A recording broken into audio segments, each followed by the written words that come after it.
इस वीडियो में हम प्रेपोजिशन की एक्सरसाइज सॉल्व करेंगे। सो प्रेपोजिशन टॉपिक हमारे स्कूल एग्जाम्स में और अदर कॉम्पिटिटिव एग्जाम्स के लिए बहुत हेल्पफुल है। So starting with the video, यहाँ पे हमें fill in the blank solve करना है विद सूटेबल प्रेपोजिशन। सो जो फर्स्ट क्वेश्चन है वो है the baby was sleeping dash the blanket. Option है under, inside, on, beside.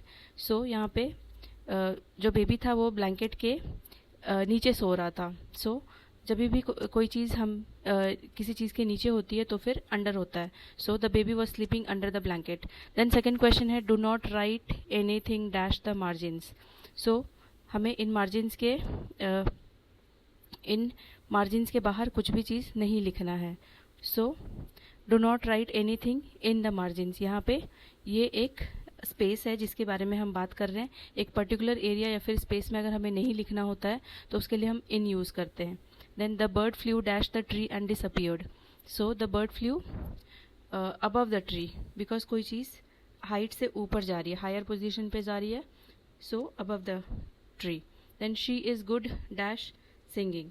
So जब भी कोई स्किल होती है तो स्किल में हम good at यूज़ करते हैं। So at will be the correct answer. The pen is lying dash the notebook.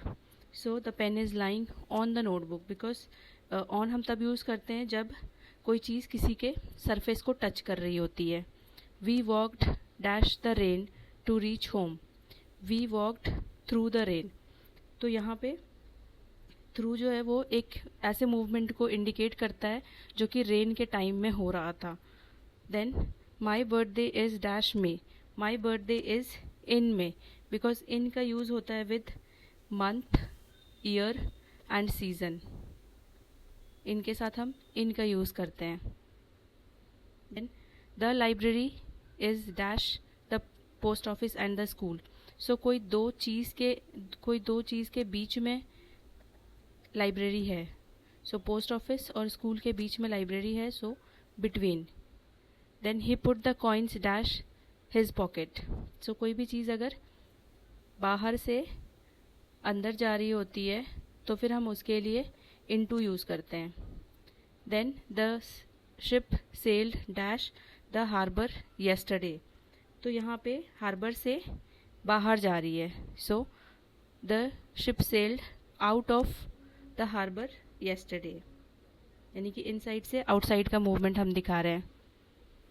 Then 11th question है the flowers were arranged dash the वास। सो वास के अंदर में फ्लावर्स था तो inside the vase, in the vase. Then turn right dash the traffic signal.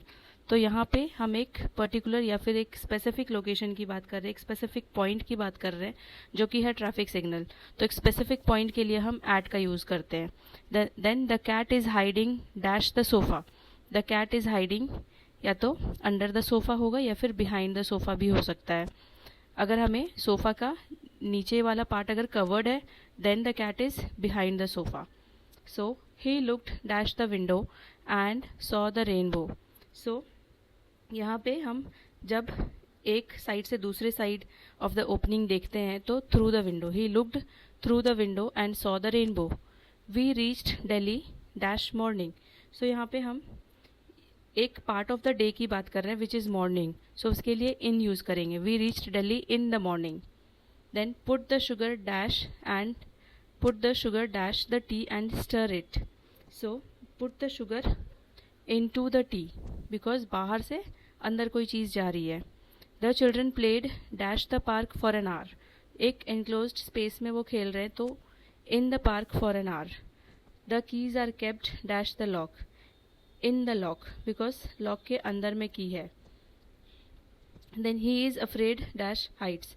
तो यहाँ पे फिक्स्ड प्रेपोजिशन आएगा बिकॉज अफ्रेड के साथ ऑफ आता है हमेशा।